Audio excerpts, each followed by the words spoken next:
Bismillahirrahmanirrahim. Today the topic of our discussion is vertical tracing of peritoneal cavity. जब हम peritoneal cavity को vertically cut करेंगे या सजेटली cut करेंगे तो हमारे पास साइड से क्या व्यू आएगा।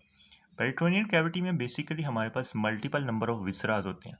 अब इन मल्टीपल नंबर ऑफ विसरास की वजह से हमारे पास पेरिटोनियल कैविटी में कुछ फोल्ड्स बनते हैं। इन फोल्ड्स में हमारे पास ग्रेटर और लेसर सैक की क्या होती है, फॉर्मेशन होती है। आज की इस वीडियो में हम देखेंगे कि हमारे पास जो पेरिटोनियल कैविटी है उसकी ट्रेसिंग कैसे होती है और जो हमारे पास ग्रेटर और लेसर सैक है उसकी फॉर्मेशन कैसे होती है। तो स्टार्ट करते हैं इस डायग्राम से। इसमें हमने मल्टीपल नंबर ऑफ विसरास को शो किया। सबसे पहले ये सुपीरियरली हमारे पास क्या कौन सा स्ट्रक्चर प्रेजेंट है, ये हमारे पास है जी लिवर। लिवर के नीचे ये जो स्ट्रक्चर है ये हमारे पास है जी स्टमक। स्टमक के पोस्टीरियरली हमारे पास पेंक्रियास लाई कर रहा होता है। उसके अलावा ये जो स्ट्रक्चर है ये हमारे पास है जी ट्रांसवर्स कोलोन। उसके अलावा ट्रांसवर्स कोलोन के बिहाइंड या पोस्टीरियर हमारे पास ड्यूडेनम लाई कर रहा है। ड्यूडेनम के इन्फीरियरली हमें पता है कि हमारे पास स्मॉल इंटेस्टाइन लाई कर रही होती है और स्मॉल इंटेस्टाइन के नीचे हमारे पास रेक्टम और रेक्टम के इन फ्रंट फीमेल्स के केस में हमारे पास यूट्रस होगी और मेल्स के केस में डायरेक्ट हमारे पास यूरिनरी ब्लैडर होगा। तो स्टार्ट करते हैं जी ट्रेसिंग से। सबसे पहले हमने लेयर 1 से शुरू करना है। लेयर 1 हमारे पास लिवर के सुपीरियरली शुरू होती है। लिवर के सुपीरियरली हम लेयर 1 से शुरू करेंगे ट्रेसिंग को। सबसे पहले हम इसको डिसेंड डाउन करेंगे। यहाँ पे आके पोर्टा हेपेटिस के लेवल पर ये हमारे पास नीचे की तरफ रिफ्लेक्ट होगी। जब ये नीचे की तरफ रिफ्लेक्ट होगी तो ये हमारे पास जो स्ट्रक्चर है ये हमारे पास स्टमक है और ये हमारे पास स्टमक को पूरी तरफ से कवर कर लेगी। स्टमक को कवर करने के बाद ये हमारे पास दोबारा नीचे आएगी। दोबारा नीचे आके ये हमारे पास स्मॉल इंटेस्टाइन के सामने से हमारे पास ये फोल्ड बैक कर देगी। जब ये फोल्ड बैक करेगी तो हमारे पास ये जो स्ट्रक्चर है ये हमारे पास है जी ट्रांसवर्स कोलोन। ट्रांसवर्स कोलोन के जो पोस्टीरियर एस्पेक्ट होता है उधर से ये इसको कवर करेगी। उसको कवर करने के बाद ये हमारे पास पेंक्रियास की तरफ जाएगी, लेकिन पेंक्रियास को ये ना एंटीरियरली कवर करेगी और ना पोस्टीरियरली। तो ये हमारे पास वापस रिफ्लेक्ट हो जाएगी ड्यूडेनम की तरफ। ये हमारे पास ड्यूडेनम है और ड्यूडेनम को भी ये पोस्टीरियरली कवर नहीं करेगी, इसके सामने से गुजर जाएगी क्योंकि ड्यूडेनम हमारे पास होता है जी रेट्रोपेरिटोनियल। तो इसके ये सामने से गुजर जाएगी।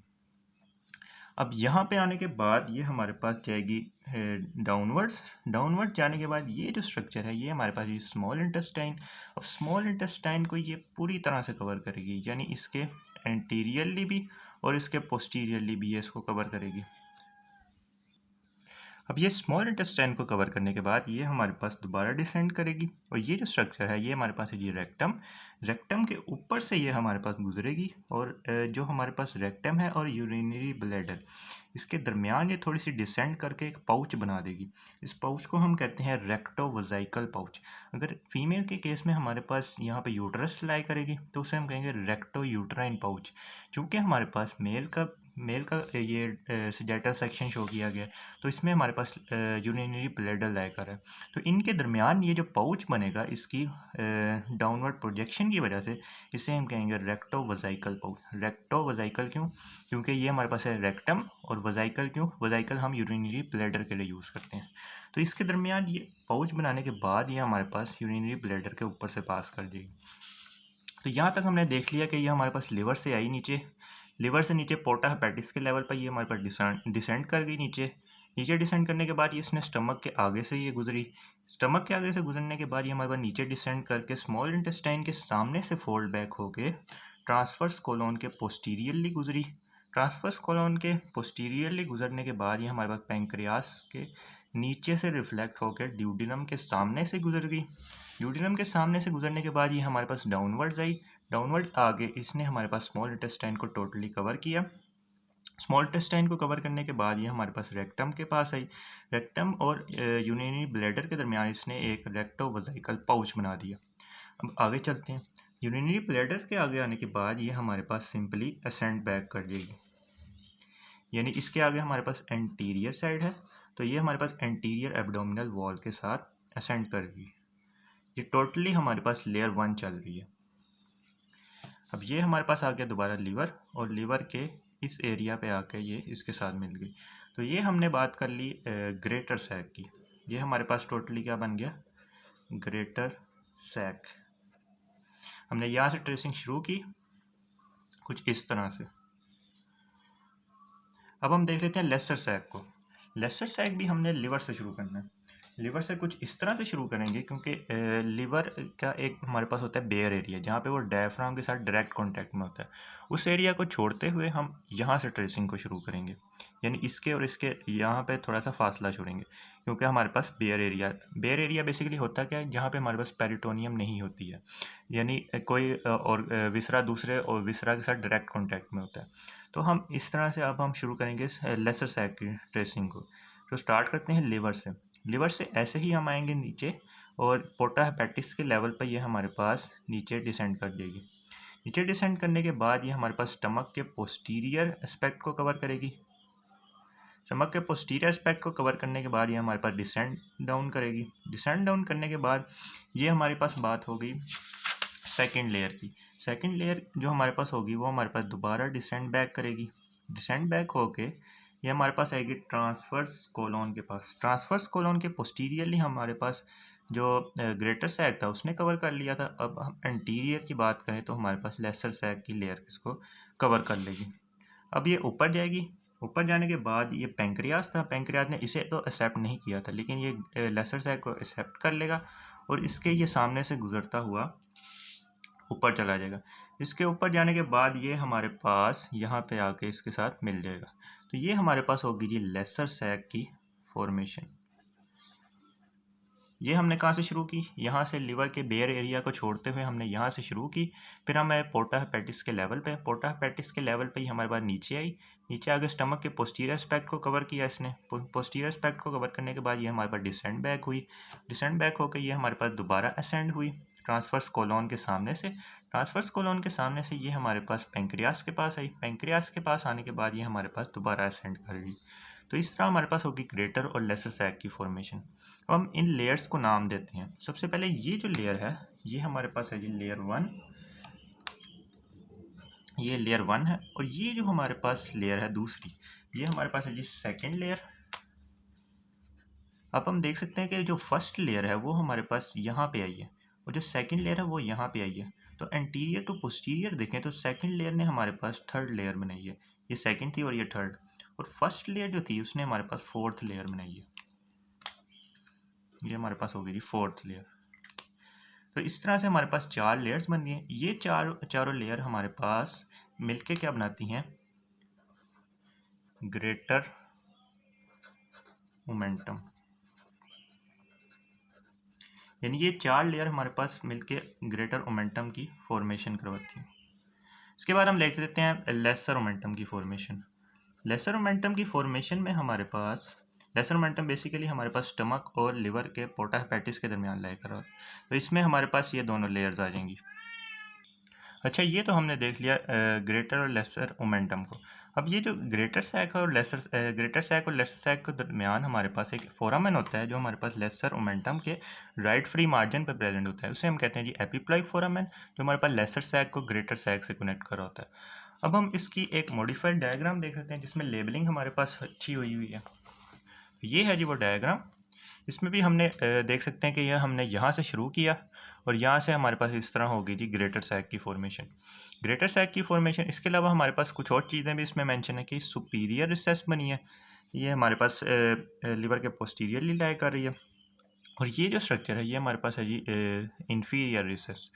उसके अलावा ये जो स्ट्रक्चर है ये हमारे पास है जी मिजेंट्री, जो हमारे पास स्मॉल इंटेस्टाइन की मिजेंट्री होती है वो इस डायग्राम में शो की गई है। उसके अलावा ये जो पाउच बन रहा है हमारे पास, ये वाला पाउच, ये हमारे पास है जी रेक्टोवजाइकल पाउच। मेल के केस में हमारे पास रेक्टोवजाइकल पाउच होगा और फीमेल के केस में बात करें तो हमारे पास रेक्टो यूट्राइन पाउच होगा। हम इसकी थ्योरी को भी देख लेते हैं। सबसे पहले वो कहते हैं कि peritoneum lining the anterior abdominal wall and diaphragm जो होगी वो हमारे पास होगी ये लेयर 1। इस डायग्राम में हम देख सकते हैं कि ये लिवर के ऊपर हमारे पास डायफ्राम होता है। तो ये हमारे पास थी जी फर्स्ट लेयर और ये इसने हमारे पास कवर किया था एंटीरियर एब्डोमिनल वॉल। ये एंटीरियर साइड है और ये पोस्टीरियर साइड। तो इसने किसको कवर किया, एंटीरियर एब्डोमिनल वॉल और लिवर को। इसके अलावा peritoneum lining the upper part of the posterior abdominal wall and diaphragm layer third, it get reflected on liver edge layer 2। Posterior abdominal wall पे हमारे पास ये जो लेयर है ये हमारे पास है जी लेयर 3। ये हमारे पास पोस्टीरियर एस्पेक्ट है, तो यहाँ पे हमारे पास पोस्टीरियर एब्डोमिनल वॉल होगी। तो इसको किसने कवर किया? हमारे पास लेयर 3 ने। और जो हमारे पास डायफ्राम होता है, डायफ्राम यहाँ तक हमारे पास एक्सटेंड कर रहा होता है, तो उसका ये जो सेगमेंट यहाँ पे आएगा उसको भी लेयर 3 ने हमारे पास कवर किया होगा। उसके बाद वो कहते हैं कि लेयर 3 हमारे पास यहाँ पर रिफ्लेक्ट होके लिवर पर रिफ्लेक्ट होके लेयर 2 बना देती है। यानी यहाँ तक वो लेयर 3 होती है, उसके बाद यहाँ पे हमारे पास लेयर 2 में वो कन्वर्ट हो जाती है। Layer 1 and 2 encloses most of the liver. Layer 1, ये लेयर 1 थी और ये लेयर 2 थी, इसने हमारे पास मोस्टली लिवर को कवर किया हुआ था। These two layer get reflected at porta hepatis to form the lesser omentum। ये हमारे पास पोर्टा हेपेटिस था। पोर्टा हेपेटिस के लेवल पर ये दोनों हमारे पास रिफ्लेक्ट हुई स्टमक की तरफ, तो इसने हमारे पास क्या बना दिया? Lesser omentum. Lesser omentum encloses stomach and two layers passes downward as greater omentum where these fold upon themselves।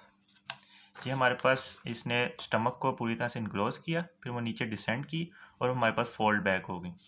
Fold back होके क्या हुआ कि हमारे पास first layer become the fourth layer and second layer become the third layer. Diagram में देख लेते हैं कि फर्स्ट लेयर हमारे पास बन गई फोर्थ लेयर और सेकंड लेयर हमारे पास बन गई third layer. Third and fourth layer encloses transverse colon to continue as transverse mesocolon. ये हमारे पास है जी transverse colon. Third and fourth layer ने हमारे पास ट्रांसफर्स कोलोन को इनक्लोज किया और यहाँ पे हमारे पास ट्रांसफर्स मीजोकोलोन के तौर पर ये कंटिन्यू होगी। Third layer lines the structure in upper part of the posterior abdominal wall। posterior abdominal wall ये हमारे पास थर्ड लेयर थी, तो इसने हमारे पास posterior abdominal wall में लाई करने वाले स्ट्रक्चर को क्या कर लिया? कवर कर लिया। Fourth layer passing around the small intestine to form the mesentery of the small intestine. ये जो फोर्थ लेयर थी, फोर्थ लेयर हमारे पास ड्यूडेनम से नीचे आके इसने हमारे पास स्मॉल इंटेस्टाइन को पूरी तरह से कवर करके हमारे पास ये जो स्ट्रक्चर है ये हमारे पास the mesentery of small intestine. इसके आगे देख लेते हैं कि हमारे पास peritoneum lining the structure in posterior abdominal wall and descent in front of the rectum. The subsequent is different in male and female.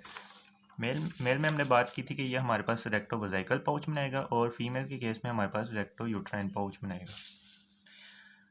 In male the peritoneum passes in front of rectum to urinary bladder forming rectovesical pouch. Female के case में हमारे पास uterus आ जाएगी, जिसकी वजह से passes in front of rectum to uterus forming recto uterine pouch and from uterus to urinary bladder forming vesico uterine pouch.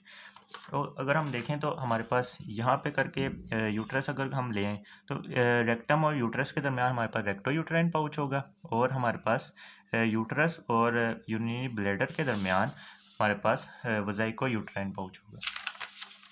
Both in males and female the peritoneum passes from urinary bladder to the anterior abdominal wall thus completing the tracing.